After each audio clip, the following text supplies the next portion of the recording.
ఆనాడు మార్చినటువంటి మార్కెట్లో మీరు పడేటటువంటి ఇబ్బందులు, మీకున్నటువంటి కష్టాలు, మీకున్నటువంటి నష్టాలను గమనించి అన్నా దీన్ని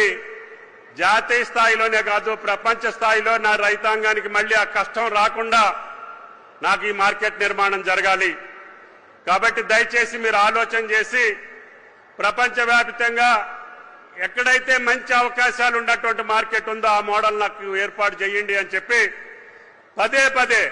అధికారులను పంపించి ఇతర రాష్ట్రాల్లోనే కాదు ఇతర దేశాలకు కూడా పంపించి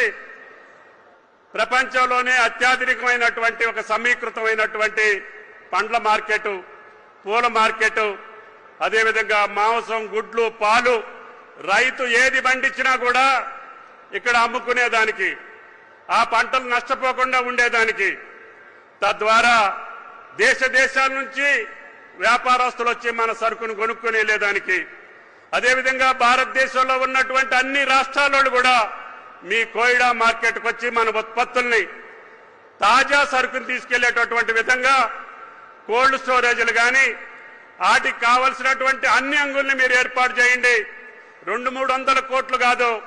2-3 వేల కోట్లతోటి ఈ నిర్మాణం జరగాలని చెప్పి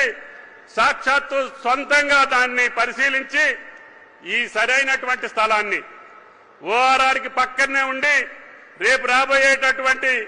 ఎన్ని వేల లారీలు వచ్చినా కూడా దిగుమతి చేసుకొని